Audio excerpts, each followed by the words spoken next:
Alô, meus amigos, muito bom dia. Nós estamos começando aqui pela nossa Princesa FM, nos Jardins da Princesa, mais um Memória Viva. E hoje eu tenho a honra de trazer este rapaz que chegou muito cedo aqui e ele é considerado o príncipe da princesa. Por quê? Ele se formou em 1980 e a primeira obra dele, porque ele veio trabalhar na prefeitura, etc e tal, mas a primeira obra dele foi justamente a obra da Rádio Princesa. Estou falando de José Sande Martins. Isso. É isso mesmo, doutor Sande, muito bom dia. Que finalmente, né? Vamos nos encontrar aqui. Até que enfim, Lucílio, graças a Deus, esse momento é uma satisfação. Bom dia aí a todos. Sou ouvinte, assisto toda semana o programa, não na hora que está sendo reproduzido, depois porque é o horário que a tecnologia me permite. Nessa hora, aliás, o senhor está na missa. Perfeitamente. O senhor e Dona Sandra estão na missa. Perfeito, Lucílio. Então, é uma satisfação, uma honra estar aqui, conversando com você, o que eu puder colaborar, tá certo? E vamos também, prosear, vamos conversar. E aprender também, é exatamente isso que eu venho resgatando esses assuntos para ir formalizando a nossa história. Pois lá o senhor, filho de Sandoval Martins. Perfeito. E Maria Germana Edith Martins. Certo. Mamãe veio de Luiz Gomes, morar aqui em Açu, estudar no colégio Nossa Senhora das Vitórias, interna, e meu pai veio trabalhar aqui em Açu, vindo da Serra de Martins. Meu pai veio trabalhar com o tio dele, Francisco Martins. O famoso Chico Martins. Chico Martins. Coronel Chico Martins. Coronel Chico Martins, perfeito. Então ele veio trabalhar aqui e também estudar. Foi aí onde conheceu mamãe e aqui eles se casaram. Na verdade se casaram em Luiz Gomes, o casamento foi em Luiz Gomes. Mas depois residiam aqui e continuaram residindo aqui. E todos nós somos 5 irmãos. Todos nós nascemos aqui em Açu. Por isso que na hora que a gente agora a gente não encontra família de vocês por aqui, porque justamente por isso, né? Os dois vieram de fora, os Martins e os Germanos. Exato, a gente não é de família, digamos assim, tradicional. Da gema. De Açu. Somos açuenses, certo? Mas a gente veio de fora, né? Tanto a família Germano como a família Martins, entendeu? Mas se estabeleceram aqui. E aqui estamos e somos açuenses. E como é que foi essa infância? A casa de morada, onde foi a primeira casa? A primeira casa de meu pai foi aonde era a casa paroquial. Sim, rapaz. A casa paroquial era de um tio da minha mãe e depois que mamãe casou, morou lá um período, depois que foram morar ali na Travessa do Doutor Pedro Amorim, na Prefeito Manuel Montenegro. E quando eu nasci, já nasci nessa casa. Aliás, todos nascemos já nessa casa. Ele passou pouco tempo nessa casa onde hoje é a casa paroquial. Nascemos nessa casa lá, todos 5. Nascemos aí. Né? São, pela ordem. Edival. Que foi goleiro da seleção do Açu, dos bons. Dos bons. Goleiro de Açu e também goleiro do América. Do América de Natal. E da seleção do Brasil. Jogou na seleção também. Jogou também. E vem Valdite, que é dentista, esposa do doutor Chaguinha. Marival, ensinou aqui na UERN, logo quando a UERN foi implantada, tinha um intercâmbio de professores, que trazia os professores semanalmente de Natal para cá, exatamente nessa dificuldade de professores aqui para iniciar os cursos aqui na UERN. Sim. Veio Marival, eu e depois Valmar. Valmar é o mais novo. Marival, 1974 foi o período da instalação da UERN, né? Que ele vinha para cá. Exatamente. Certo, né? Dr. Valmar, que é um fenômeno na ortopedista, né? Quando se fala em Dr. Valmar, diz que realmente Valmar que foi campeão juvenil, jogando naquele time de Educandário, com o Hélio Leomar, que aí o povo chamava os dois Batoré de Sebastião Alves, Ítalo, filho de Oscarzinho, e Zon de João Branco. Era um quinteto muito... Tinha também um dos filhos que meteu, não sei se era Batistinha. Batistinha jogava, Batistinha jogava bastante. Lucílio, pois é, aí pronto, aí fiz aqui o curso primário, aqui em Açu, fiz também o exame de admissão, estudei com Dona Glorinha. Sim. Aí logo após o exame de admissão, fui estudar em Natal. Dona Glorinha, esposa do Mestre Alaú, né? Isso, seu Alaú, perfeito. O exame da admissão era um vestibular, né, doutor Sandro? Na verdade, Dona Glorinha era a preparação para a gente fazer o exame de admissão. Era muito rigoroso, rigoroso. Agora, nesse ínter, você fez um intercâmbio, você passou um ano em Michigan. Foi.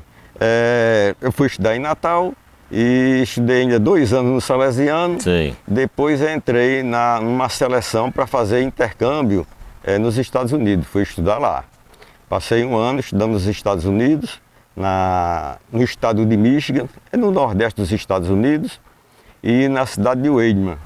Então era uma escola de tempo integral e isso a gente ficava numa família, que é um intercâmbio, a família nos acolhia e a gente tinha aquele pessoal ali como pai, mãe e irmãos.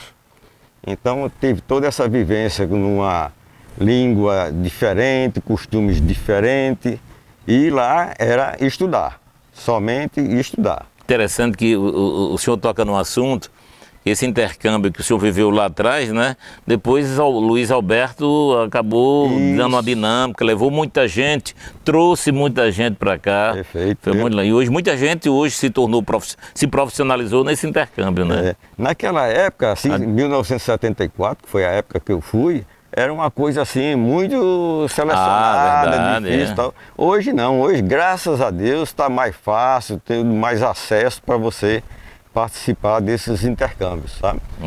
E é muito bom, tá? Muito proveitoso. Então, o senhor não viu a enchente de 74? Vi não. A enchente de 74. Eu sabia por cartas. Né? E a coisa mais... Que era um meio de comunicação mais eficaz. E nessa época também, quando eu recebia algum cassete que eles gravavam aqui de comunicado, de aviso, de coisas assim, eles mandavam a gravação num cassete. Ah, sei. Mas esse cassete, ele era aberto para submeter a uma fiscalização. Do governo americano. Do governo americano. Perfeito. Aí depois que eu recebia, entendeu? Para saber se era alguma coisa esquisita, né? Mas é dessa forma. E eles têm a história de toda a nossa vida. Porque em 74 a gente vivia o regime de ferro, aquela coisa toda. Por isso, e como tinha o apoio dos americanos, então era tudo... Tinha que Vamos saber se esse menino está fazendo alguma coisa errada. Mas o que predominava mesmo era carta. Né? Carta. Tá certo. Eu sabia o placar de ABC e de América, sabia as novidades daqui, mas tudo por escrito. E a infância, assim, a infância e a adolescência, como é que foi? A minha infância aqui foi a infância, como a gente chama, infância raiz. Quem eram os meninos da época? Aqui tinha Lúcio Flávio, que era filho de Lúcio Flávio Abreu. Sei. Era filho, o pai dele tinha um comércio. Dona Tizinha era a mãe dele. Sim, eu já ouvi falar, Lúcio, Dona Tizinha, não lembro do pai. Tizinha eu acho que é irmã de Alcina Abreu. De Dona Alcina, né? Aí pronto, Nazareno de Evaristo, Giovanni Vanderlei, deixa-me ver, Jair. Doutor Jair, hoje dentista aqui em Açu. Deixa-me ver, Arimateia, médico. Julião Bezerra. Julião. Kelsen Pinheiro, que é engenheiro também. Deixa-me ver mais aqui de Açu, Carlos Gouveia. Meu amigo, era uma turma boa. Né? Turma do Educandário. Turma do Educandário. O senhor chegou a estudar no GPA, não? Não, né? No Educandário. A turma do Educandário. Meu irmão Marival estudou no GPA. Estudou no GPA. Estudou calcinha verde. Era calça verde, verdade. A calça verde. Aí tinha Loza, Abelarmino. Loza também jogava futebol. Muito bom jogador. Loza é muito bom jogador. Eu estudei com Loza na Escola Técnica Federal. Ele fez, na época, Tiferne. Tiferne, eu estava lá. Ele fazia, eu acho, se não me engano, Loza fazia, eu acho, estradas, alguma coisa assim. E eu fazia já edificações. Acho que ele se aposentou trabalhando na Telerne. Perfeito, na Telerne. E aí, o senhor fez, chegando dos Estados Unidos, fez um vestibular em Fortaleza. Como é que foi essa história? Pronto, depois em Fortaleza, depois aqui? Quando eu cheguei, já cheguei apto a prestar vestibular. A fazer vestibular. Mas que estava desatualizado aqui, um ano lá e muito apegado com as coisas de lá. Aí fiz o vestibular aqui porque o vestibular daqui ainda ia ocorrer em janeiro. Ah, sei. Aí eu fiz o vestibular, se eu não me engano, foi em novembro, lá em Fortaleza. Queria dar uma antecipada. Fiz na Unifor e não tive êxito. Então, quando foi em janeiro, eu fiz na Universidade Federal. Então foi um ensaio. Foi um ensaio. Mas queria dar logo uma avançada. Então fiz o curso de engenharia, fiz em 4 anos e meio, terminei no meio do ano de 80. E logo que concluí o curso, aí eu fui passar o resto do ano de 80 na fazenda do meu pai, em Luiz Gomes, fazendo um açude. Então quando a gente termina o curso, termina de uma forma de ser clínico geral. Então, aí já pegava aquela disciplina relativa a açude, a barragem, fui fazer esse açude para ele, enquanto se arranjava um emprego. Certo? Quando foi no ano seguinte, aí consegui, aqui na prefeitura, Sebastião Alves era o prefeito. Aí contratou um engenheiro para o departamento de obra, que na prefeitura não tinha secretaria de obras ainda. E era chefiado por Bornés Vanderlei. Bornés Vanderlei. Então eu vim trabalhar com Bornés, digamos assim, subordinado a Bornés, como engenheiro. Sim, quer dizer que o engenheiro era subordinado ao secretário, que era Bornés. E tinha que obedecer a hierarquia, certo? Tem que saber entrar. Então pronto, quando foi nisso aí, estava em andamento, tá certo? As reuniões para implantar aqui em Açu a rádio. Porque é justamente o nosso CNPJ, ele é de 1976, assinado por Ernesto Geisel, aí 76, 77, 78, e a concessão ela tem 10 anos de duração. As pessoas, como o comandante Edgar, Sebastião Alves, começaram a ficar preocupados e foram atrás de Milton Marques, né? Perfeito. Aí você vai, a partir de agora, saber como é que você entrou nessa história para ser o engenheiro de tomar de conta, de assinar o projeto aqui da Princesa. Exatamente. Aí nessas reuniões, aí surgiu vários questionamentos de onde fazer, terreno, projeto e tudo. Então estava com a concessão, mas a coisa ainda é muito solta. Aí pronto, tinha que contratar um engenheiro para fazer o projeto arquitetônico de conformidade com o que a rádio precisaria digamos, de ambiente para poder instalar. Sim. Aí Sebastião Alves ofereceu, eu tenho um engenheiro. Aí foi onde eu entrei na jogada, aí na reunião seguinte eu já participei das reuniões, várias Seu reuniões. pai sócio também? Meu pai sócio. Ajudou também, claro.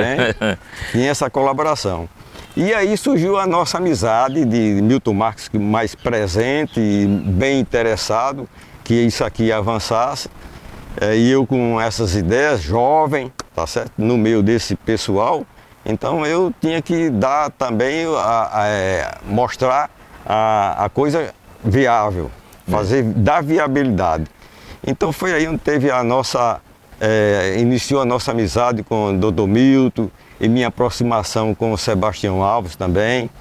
Depois a gente, no avançar das coisas, terminando sendo sócios, chegamos a formar uma sociedade muito profícua para todos três, inclusive o nome era Semisa, SE de Sebastião, MI de Milton e SA de Sandy. Essa eu não sabia, essa história eu não sabia. Pois era a Semisa, então a gente tinha essa construtora. Que foi era uma construtora? Era uma construtora. Ah, sei. Essa construtora adquiriu e construiu a cerâmica. Foi nós três que hoje é de Helder. Que hoje é de Helder. Ali onde é de Helder, isso, certo. Fomos nós que construímos lá. Rapaz. Compramos uma área grande, que essa área inicia no meio do leito do Rio Açu e vai até o campo de aviação, até o campo de pouso. Essa área porque todinha. Lá as terras elas são atravessadas, muita gente não sabe disso. Em relação à BR. A pessoa tem como noção a BR, mas a BR é aqui atravessada e deixou as terras todas atravessadas. Pois é. A essas alturas a rádio já estava implantada, o Dr. Milton já muito ligado também para a parte de equipamentos. De técnica, né? A parte técnica. Então, o que tinha em volta da gente, que a gente pudesse adquirir de tecnologia, de pessoal capacitado, Dr. Milton ia à procura disso. Então, é isso que eu digo, foi uma amizade que perdurou, independente de negócio, depois continuamos com a nossa amizade. E Dr. Milton é uma pessoa assim que marca, quem convive com ele ou conviveu com ele, ele é marcante. Ele olhava para uma pessoa, na maneira de escrever, ele já tinha radiografia. Interessante que ele conseguia. Eu outro dia disse a Estela, filha mais velha dele, que seu pai conseguia me dizer as coisas, e não era só comigo, era com todos nós. Ele conseguia dizer com o olhar do que ele pretendia, do que ele pensava mais ou menos. Claro que depois se discutia, meu filho, não é melhor fazer desse jeito? Tem um episódio, é rápido. Eu passei um período lá que ele me chamou: ô Lucílio, eu preciso, às vezes me chama, ô velho, eu preciso de você aqui que eu estou implantando o canal em Mossoró. Aí ele estava ele chegou no editor de um jogo, ia passar o VT do jogo. Aí ele disse: meu filho, você pode botar o replay do jogo 3 vezes? Aí o rapaz disse: doutor Milton, Giovanni, que era o diretor de TV, Giovanni disse, pediu botar as 2 vezes. Ele disse: foi. Ô meu filho, você acha melhor obedecer a ordem de Giovanni ou a minha? Aí o rapaz parece que estava viajando. Quantas vezes mesmo, doutor Milton? Rapaz, eu guardo isso como uma pérola. E depois a gente contando que era o redator, um editor, João Batista, que é uma figura maravilhosa. Então o doutor Milton tinha isso. E eu acho, sabe, que a chegada dele, porque até então o doutor Milton foi assim, o 33º, porque ele não estava na sociedade, Não, ele foi o último a entrar para justamente viabilizar o capital que era para transmissor, para construir o prego, etc e tal. Então ele era esse propulsor, certo? Ele é quem e gostava de comunicação. Era. E se deslocava de Mossoró para cá, muito atarefado com as atividades dele lá em Mossoró e tudo, mas tinha um tempinho para vir para cá. Tem um fato interessante também, eu vou contar essa aqui dele. É bom essas coisas. A gente, normalmente aqui e lá, almoçava lá na carne assada de seu Rivaldo. Sim. Rivaldo da carne de sol. Rivaldo da carne de sol. Então do seu Rivaldo, sempre botava na mesinha, como de praxe, o guardanapo, a pimenta, a manteiga e tudo. E nesse dia, a nossa mesa não tinha manteiga. Aí o doutor Milton comentou, disse: Sandy, enquanto o médico não me proíbe, eu vou comer manteiga, vou pedir uma manteiguinha. Aí eu chamei seu Rivaldo, eu disse: seu Rivaldo, uma manteiga. Ele olhou para a mesa, ficou meio constrangido porque estava faltando a manteiga. Aí trouxe 1 litro de manteiga e botou: se essa daí não der, pode pedir mais que tem. Aí o doutor Milton olhou para mim. Ele está dentro da lei. Em casa. É muito bom, rapaz, é muito bom. Mas era assim, a nossa convivência, então, depois disso, continuamos com a nossa amizade, aqui funcionando bem demais. E estamos... Agora, tem um papel, tem uma pessoa que você falou, nós falamos aí, impressionante como Sebastião ouvia Bonerges, né? Como Bonerges tinha influência nas decisões, em todos os aspectos, né? Você já era, por exemplo, a 24 de junho ali, ela diminuiu. Ali você participou daquela decisão, foi uma opinião de Bonerges porque as calçadas ficaram mais largas. Como é que foi aquilo, Sandro? Não, aquilo foi... A rua realmente era larga. Muito larga. E na hora de pavimentar, deu uma área, um volume a área muito grande de calçamento. Tá? Então, para deixar a rua ainda larga e não quanto pavimentar tudo, fez aquele meio fio, deixando aquela área livre em frente às casas. Certo. Em determinados momentos era em frente às casas e no outro lado era no fundo das casas. Tá? Então o pessoal pedia à prefeitura para avançar e a gente segurava e não permitia avançar. Mas com o andar do tempo, aí alguém foi botando uma calçada, depois fez um murinho, depois fez um alpendre e ficou daquela forma. Mas era muito largo. Como é hoje a Bernardo Vieira, ainda é muito larga também, pega uma boa área de pavimentação. Mas a minha convivência na parte técnica lá na prefeitura também foi pouco tempo, foi praticamente, não chegou a 2 anos. Mas Bonerges era sabedor, conhecedor conhecedor de todo a estrutura. A infraestrutura da prefeitura, de como funcionava. As escolas municipais, então já sabia onde pegava madeira, se a cobertura ia ser de carnaúba ou madeira, porque naquela época a madeira mais fácil para fazer a cobertura das casas, dos prédios, era de carnaúba. É verdade. Mas tinha que ser carnaúba seca, carnaúba velada, porque senão tinha a possibilidade de pegar bicho, de cupim. Umidade, apodrecer e acabou. Mas sempre Bonés no comando. Era Bonés no comando das obras e calçamento, pavimentação, doutor João Pio. Aí era que, aliás, João Pio veio para cá no governo de Edgar Montenegro. Ele trouxe do João Pio lá de Macaíba. Né? Isso essa informação foi passada pelos filhos de João Pio. E o que eu achava impressionante, eu acho que você também, era a forma, a experiência de João Pio com relação ao traço do cimento, quantos metros pegava, o nivelamento que ele fazia. Impressionante. Né? Então, com esse pessoal, eu aprendi muito, tanto com Bonés, com João Pio. Olha, aqui em Açu e região tem excelentes profissionais. Eram cada mestre de obra que eram verdadeiros engenheiros. E com esse pessoal, eu só fiz aprender. Tinha a técnica, mas a prática mesmo a gente pega com esse pessoal, entendeu?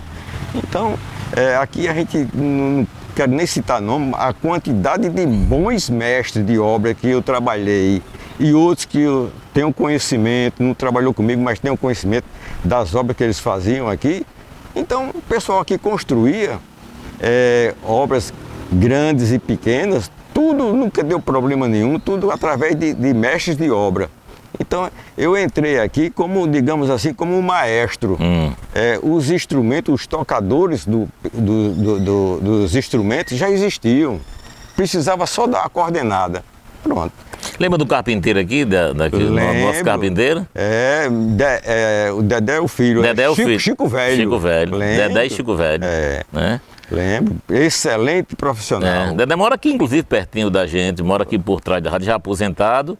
Tem um dos filhos que é pedreiro. Tá? E para eu me sair melhor, aí eu deixava ele escolher a madeira na madeireira, depois é que eu ia lá fazer, porque não podia ser qualquer madeira não, a madeira tem que ser da qualidade que ele quisesse.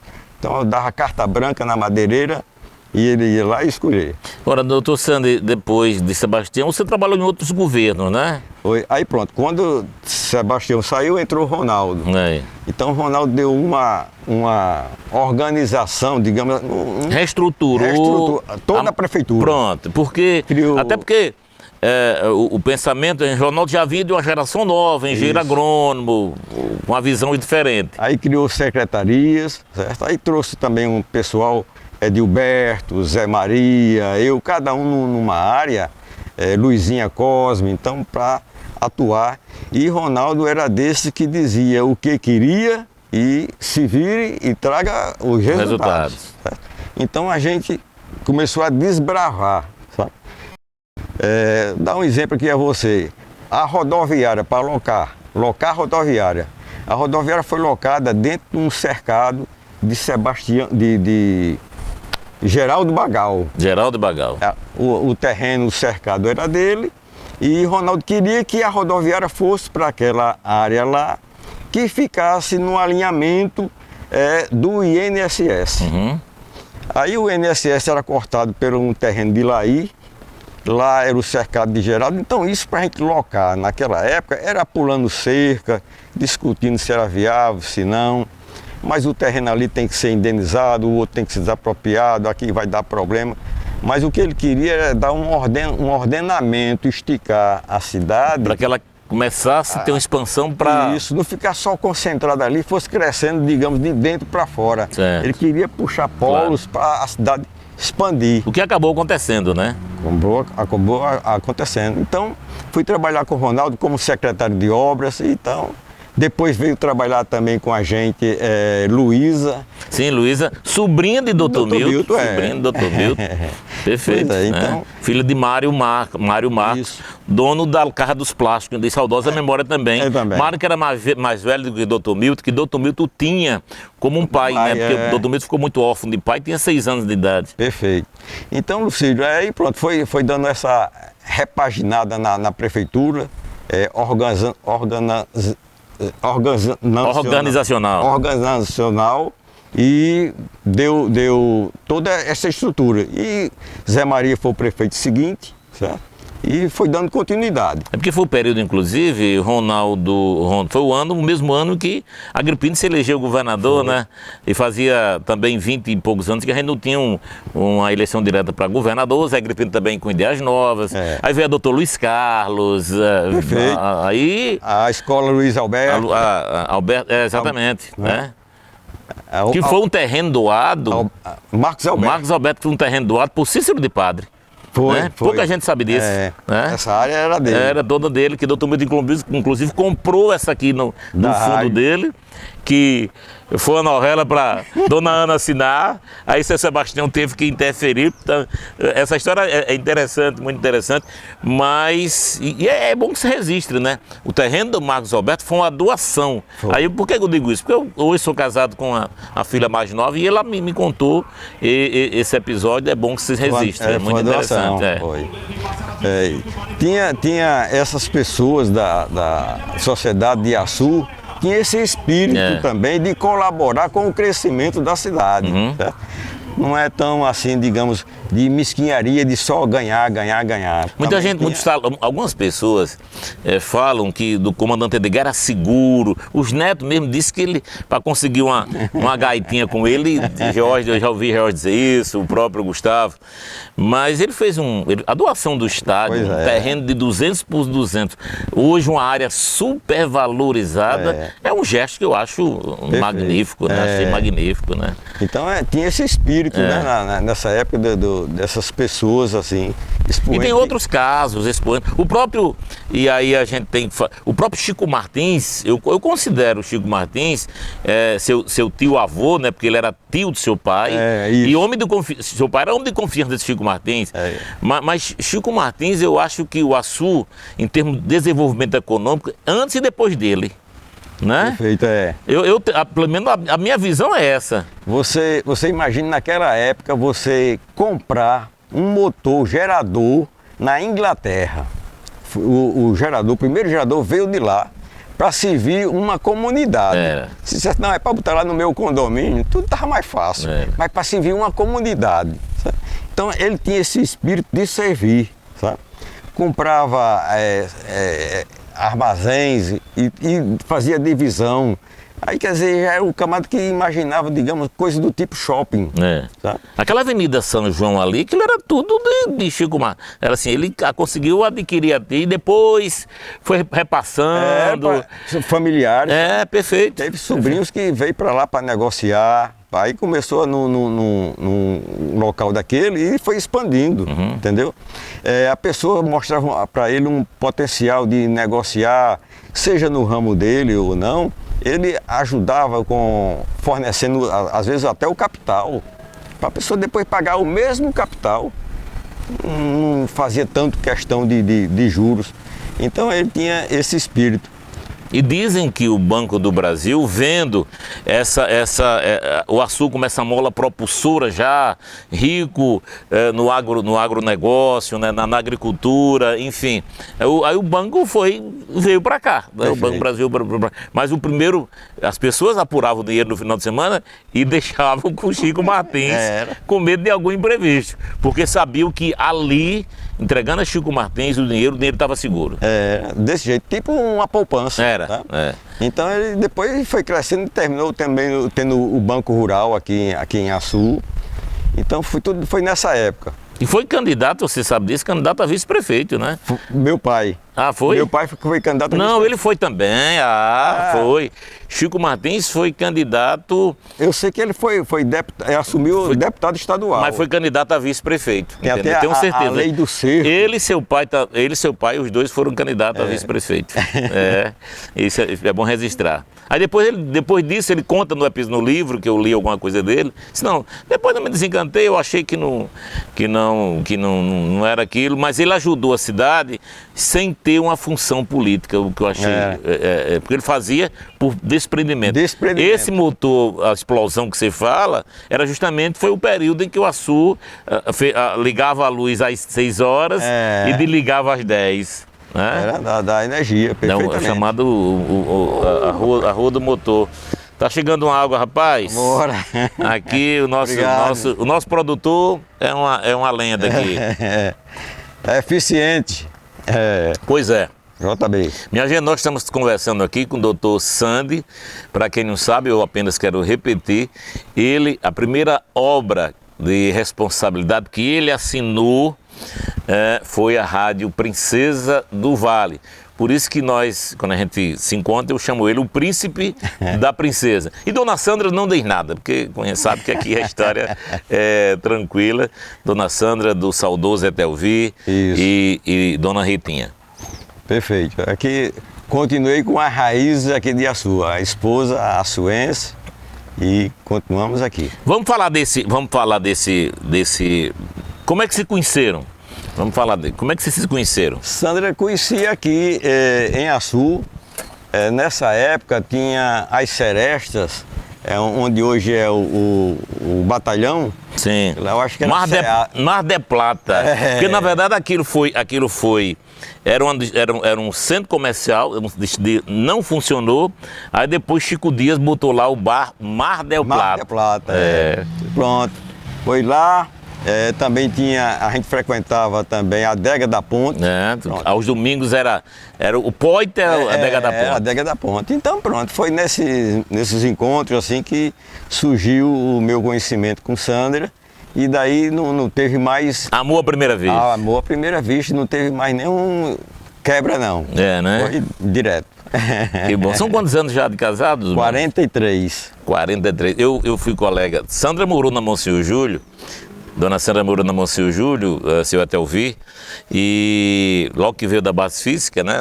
Veio lá ali do Fomento. Da base física. Da base física. Base física era Fomento. E eu lembro que a gente, adolescente, né? A gente brincava carteado. Eu, Sandra, Margarete, de Carlos Moura, e Raimundo, filho do saudoso Maravilha.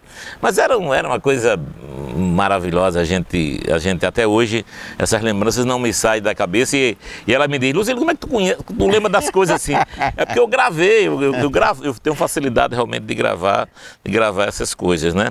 Eu queria voltar um pouquinho, você também, além de Ronaldo, trabalhou com o Lourinaldo, porque essa praça aqui, o cemitério, até aqui, a Praça da Saudade, é um projeto seu. Porque na época a gente estava se estruturando, foi depois onde surgiu Luísa. O engenheiro, ele projetava, certo? E executava. Então a gente fazia as duas coisas. E também tinha a parte de operacionalização, porque o secretário de obra naquela época assumia também a parte de serviços urbanos. Sim. Então a gente fiscalizava construções, novas construções, fiscalizava mesmo ocupação de áreas, perfeito. Tanto de praça como de canteiros. Então a gente tinha essa preocupação. Fiscalização de carne, de onde estava vindo a procedência da carne para entrar no mercado. Se você comprar em outro local, é problema seu, mas no mercado a gente tinha esse critério de fiscalização. Tinha o fiscal do mercado, a gente fiscalizava o leite, tinha toda essa preocupação do bem-estar de toda a comunidade. Então, na área de obra, do bem-estar, então a parte de serviço urbano, serviço público, a gente também era sob o comando de obras. E então a gente fazia o levantamento com a topografia, e depois foi surgindo, avolumando as coisas, foi preciso contratar uma arquiteta, um arquiteto. Foi onde chegou Luísa, que depois também tornou-se secretária de serviços urbanos. Tá? E eu ficava na justamente obras e serviços urbanos para a coisa andar mais. Na administração de Zé Maria, continuei na administração, mas querendo sair para poder empreender. A carreira solo, né? A sua carreira solo. E fiz isso. Tive que sair da prefeitura para trabalhar. Fiz obras também trabalhando para a prefeitura, ou seja, do outro lado do balcão, certo? Atuando também, e comecei a atuar nas cidades aqui em volta. Carnaubais, Alto Rodrigues, e depois fui expandindo para Serra Negra do Norte, Natal, Ceará Mirim. Então construí bastante na região. Mas sempre que mudava de prefeito, eu era convocado. Seu nome era lembrado. Para lembrar. Depois veio Lourinaldo. Aí me convocou, ainda passei, eu acho que 1 ano ou 2 anos na administração do Lourinaldo. Então, digamos assim, dava aquela organizada, dava o encaminhamento, aí saía para cuidar na parte da minha construtora.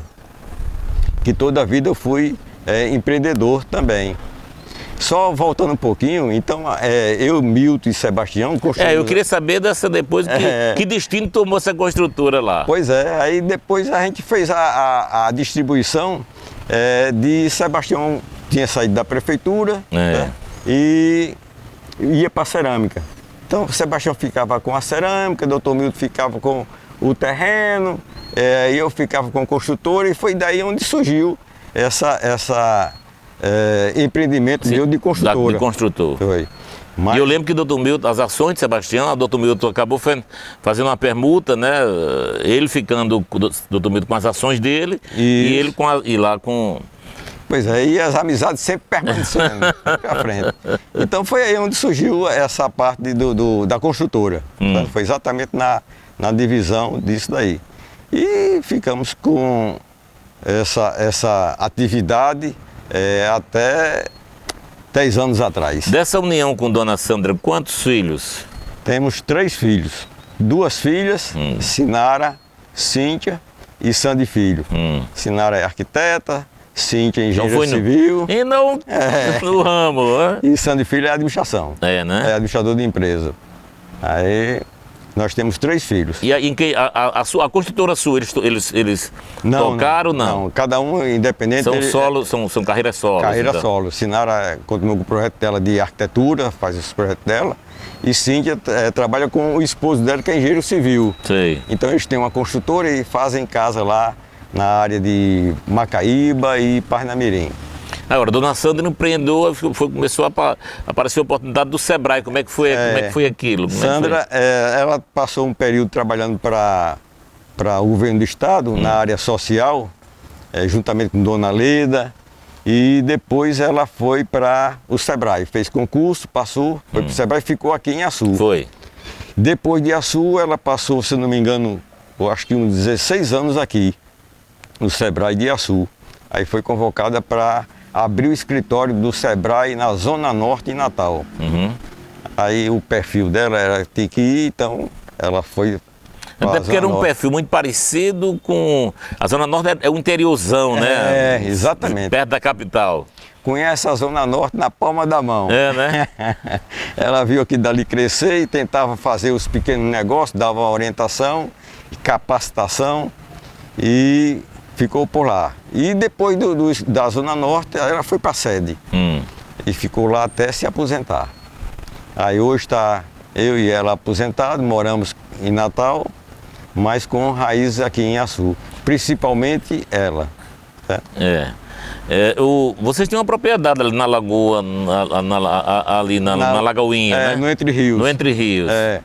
A gente tinha essa propriedade lá, mas em virtude de não ter nenhum interesse, os filhos não terem interesse de vir para cá e empreender aqui, aí eu me desfiz, lá para também ficar tranquilo.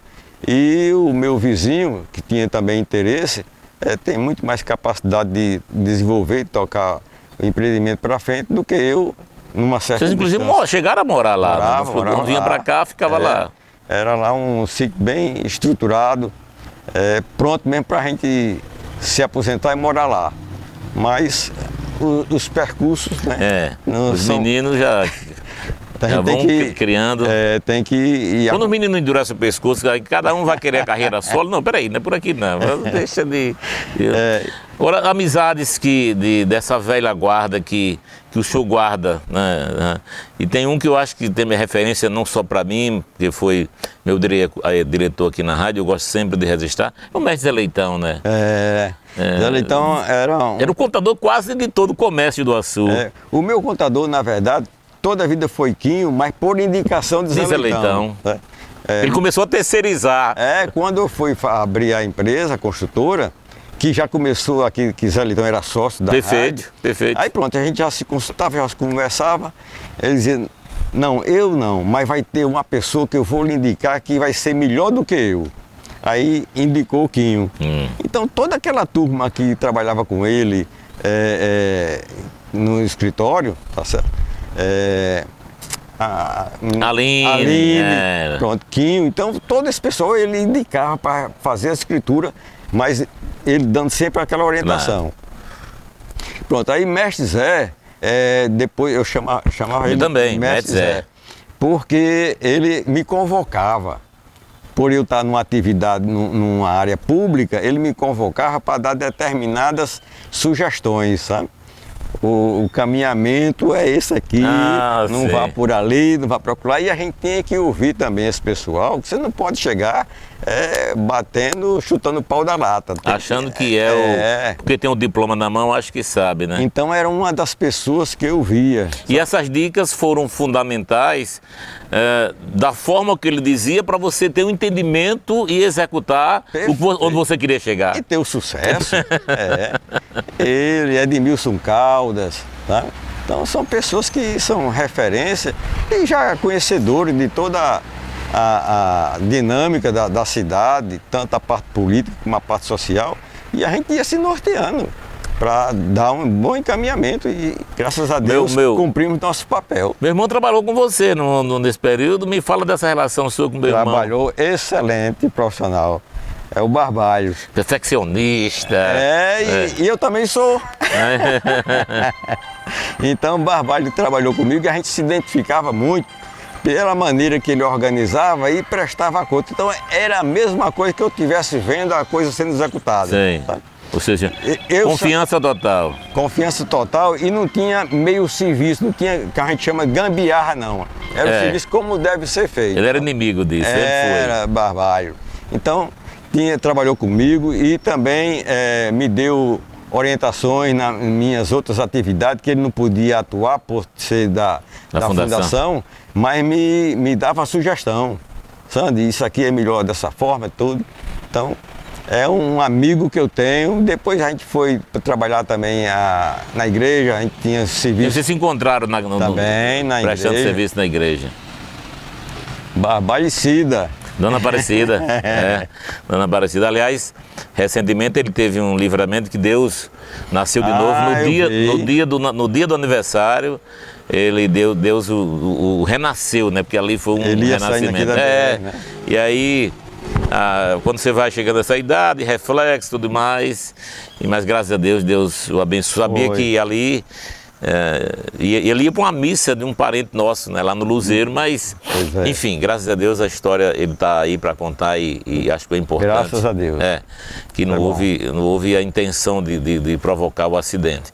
Doutor Sandro, mas tem outras figuras. E dos carnavais da BB? E em blocos carnavalescos? Você chegou a brincar, né? Brincava. Eu conversei com a conterrânea, que aliás estudou com você, Maria Malha, você não lembrava, ela nos encontrou aqui na festa de São João.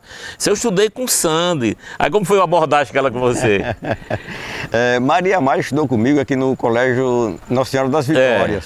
Pronto, depois que eu fui para Natal, quando eu fiz o exame de admissão, certo? Aí pronto, não mais a vi. Aí eu vinha... porque ela foi para Fortaleza também, né? Pois eu vinha para Sul, mas não encontrava com ela, que ela foi morar em Fortaleza. Perfeito. O pai dela era do Banco do Brasil, tudo. Foi morar para lá, não mais a vi. E quando foi esse ano, agora aqui na festa, ela se deparou e disse, você é Sandy? Eu digo, sou. Ela disse, você me conhece? Eu digo, não estou conhecendo. Ela disse, pois eu estudei com você. Eu digo, mas sinceramente eu não estou conhecendo. Ela disse, eu sou Maria Malha. Eu digo, agora chegou. Então foi aí onde eu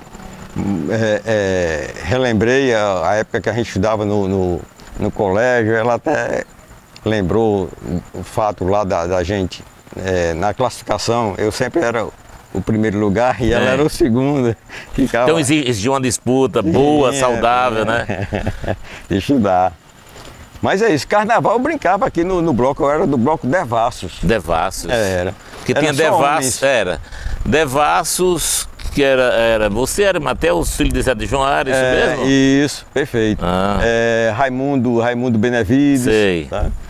Cabral, Deixa-me ver. Cabral de Seu Cosme e Agripina? Sim, não. Cabral, como é o nome dele?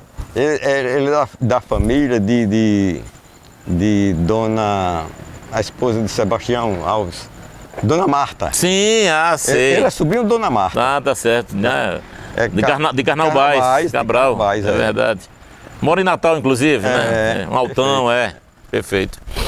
Pois é, eu era desse bloco, Devasso, então a gente se apresentava, entrava lá na BB. Porque tinha aquelas carretas, se alugava nas fazendas. Ali né? para fazer os assaltos. O assalto. Então a gente tinha aquela relação de visitas naquela tarde. E que normalmente os assaltos eram feitos nas residências dos pais dos componentes. Dos componentes, perfeito. Tinha que receber. E o que era o assalto? O assalto era você receber os componentes dos blocos e bancar bebida e comida. Né? E tinha família que recebia 2 vezes. Não, porque tinha um filho brincando no bloco, em blocos diferentes. Aí a coisa é complicada. Mas era muito bom, era divertido, sabe? Então foi uma época boa de carnaval. Você ainda pegou as festas no Clube Municipal? Muito pouco, já no final. Foi, né? Foi. Já no final foi que frequentei lá o Municipal.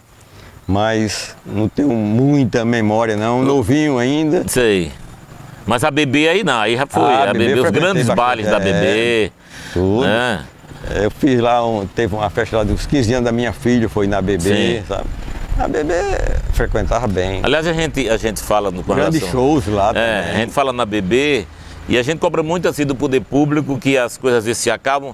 Mas a BB é uma coisa privada e que a gente viu ruir. Porque eu entendo que é um patrimônio, né? Os grandes carnavais. Foi um projeto que a gente chegou lá pro Edson, que veio de Fortaleza, cunhado de Aladim, com cunhado de Aladim, né? Cunhado, E aí a gente vê hoje a BB fechada. Uma área nobre. Né? E que não pode, até onde eu sei, não pode, porque pertence à Federação das ABBs do Brasil, enfim. Mas a gente gostaria muito que aquilo fosse revitalizado, Perfeito. que voltasse a servir a população açuense. Era muito interessante que fosse dar um... Doutor Sandro, o senhor como católico que e como é que chegou para o senhor essa notícia, cunhado do doutor Chaguinha, que tem um nome marcante nessa luta pela diocese. Quando foi anunciado que nós vamos receber, nós vamos ganhar uma diocese, como é para o senhor açuense ouvir essa notícia? Rapaz, é um sonho dizer isso da diocese, porque pelo dimensionamento da nossa paróquia, que é uma paróquia grande e fica aqui, digamos assim, muito próxima de Mossoró, e outras cidades que fazem parte da Diocese de Natal, muito próximo aqui de Açu. Itajá, Ipanguaçu, Pará, verdade. A gente via essa parte mais, digamos assim, geográfica, sabe? Mas em termos de igreja, tudinho, são, digamos assim, grandes problemas de engenharia que eu peguei, tá certo? Foi exatamente ligado à igreja, sabe? Eu ajudava, auxiliava a Padre Canidé nas decisões da manutenção da igreja, sabe? E aí onde entra, eu quero que o senhor fale logo, quando o teto caiu, né? Pois eu vou chegar lá. Então o Padre Canidé, sempre a reclamação dele era o seguinte: Sandro, eu preciso de umas... porque nem todo mundo subia naquelas torres para pintar. E também tinha vazamento de água que você só percebia depois que estava molhando já o forro. Sei. Então lá por cima devia estar uma lagoa. Aí, Sandra, a gente fez esse serviço o ano passado, você trouxe aquele pessoal tudinho e está desse mesmo jeito. Mas o problema é que o pessoal ia para lá para fazer a iluminação do Natal. Aí botava a iluminação do Natal, fazia o serviço deles, né? E quebrava as telhas. Aí isso aí no Natal, em dezembro, nesse período, tá tudo seco, tá tudo beleza. Mas quando começava a chover, fevereiro, março, aí começava a infiltração. Aí começou por aí, depois a gente começou a fazer a inspeção no madeiramento da cobertura. E sempre eu auxiliava a Padre Canidé nessas decisões da parte da manutenção da igreja matriz. Ao ponto que um dia chegou a cair o forro. Né? E foi tão somente o forro. A cobertura ficou lá intacta.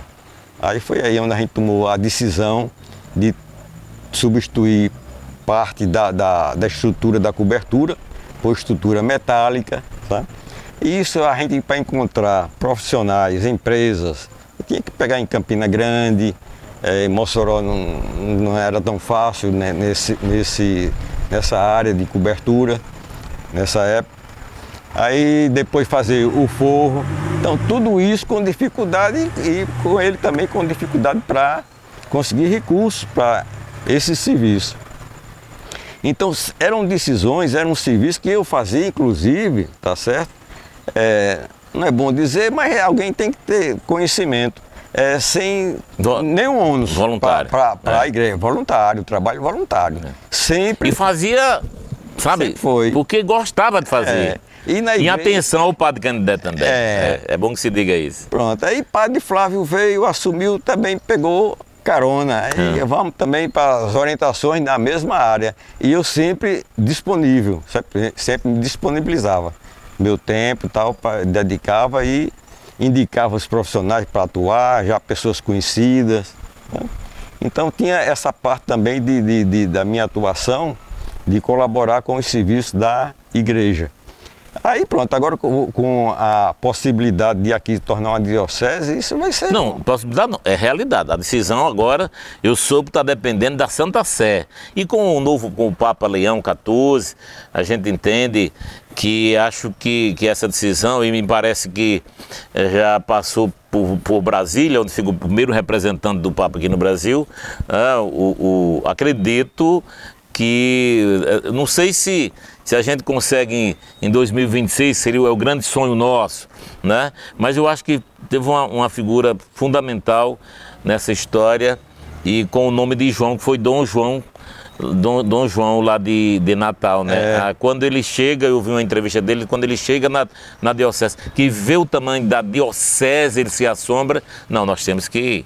E o processo, se não me engano, já estava iniciado. Já isso. Assim. Nós temos alguns padres de lá, de Natal, que falavam nisso. Olha, a SU já vem discutindo esse assunto. Aí teve o livro do Dr. Gregório, que ajudou muito, contextualizou. Ele contratou um rapaz especializado com dados técnicos da história do ASU. Grande valia esse trabalho. Muito. Então, Dom João realmente foi quem... Agora o nome João, eu achei isso, sabe, doutor Sandro João, o Dom João em Natal, e coincidiu de Mossoró ter um bispo também novo, né, Dom Francisco, que levava o mesmo nome do Papa, né, o saudoso Papa Francisco. Né? Isso são coisas, assim, tem aquela coisa, tudo ao tempo de Deus. Nem mais, nem menos. É a nossa caminhada. A gente entra no trem, não sabe o dia que vai saltar. Perfeito. Né? Quem é que está na fila primeiro, isso, se a gente soubesse, era... Mas ninguém sabe, né? Verdade. No namoro com Dona Sandra, tem alguma música, no final a gente toca uma música aqui. Sim. Uma música que marcou vocês? Tem, várias. Né? Não, mas tem uma que tem que ser um diferencial. Tem Londo. Sim, de RPM, com RPM ou com... Gal Costa. Com Gal Costa e com Caetano Veloso também, né? O RPM vai bem. O RPM, tá certo. Então, música são várias músicas que marcou a nossa época, nossa juventude, nosso namoro. Então, é uma convivência com Sandra muito salutar, e a gente só tem crescido. A gente com essa idade toda, e continuamos juntos, crescendo cada vez mais. E é como eu falei, 43 anos. E eu vejo alegria nos olhos dos dois quando eu os encontro. Isso me deixa feliz, porque a menina que eu vi lá atrás, com 18 anos, se tornou uma mulher madura, vencedora, e que encontrou um príncipe que a acolheu. Né? Eu falo 43 de casado, mas ao todo eu acho que 46, 47 anos. Né? Então, eu acho que você nem tem nem essa idade. Quem? Você. Rapaz, eu já passei de 60, né? Então não vou me entregar não aqui, porque... mas... Eu tinha um primo que ele tinha a dificuldade visual. Sei. Então quando ele queria saber a hora, Ele dava um chute assim, já são bem 9 horas. Ele disse, que é isso, Dedé? Agora que dá 5 horas. Porque aí ele perguntava sem perguntar. Dessa forma. Bom, minha gente, eu conversei aqui com o Dr. Santos. Dr. Santos, obrigado. Eu acho que se faltou alguma coisa, lá na frente a gente pode reprisar. Depois a gente pode fazer um programa com os dois, com o casal, contando, sabe, os momentos bons que foram vividos, né? Aqui, seu Altel Viburcanha, a gente tem um apreço. Dona Ritinha, que ainda está com a gente. Seu pai, que era um homem muito respeitado. Quando se fala em Sandoval Martins, eu lembro da Mercantil, que aliás tem um time de futebol, Mercantil, time de futsal, a Mercantil, foi campeão da cidade, para quem não sabe, com seu Batista Cavalho de treinador. Perfeito. Né? E até Manel Raposa jogou no time. Sabia disso? Manel Fox.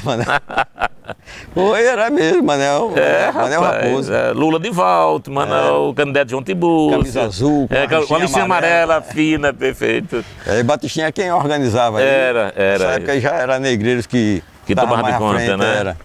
Pois é, Lucílio, então a satisfação é toda minha, a alegria de estar aqui conversando com vocês e em casa, né? Aqui, digamos assim, você está em casa. Filha primeira. Primeira filha, né? E a gente fez jardim aqui para conversar, jardim aqui. Pois excelente ideia sua, viu? Tá de parabéns, bom gosto. E aqui é a cara de quem produziu tudo isso, que é Milton Marques. É verdade. Da simplicidade, mas com coisas interessantes, coisas boas. Tá?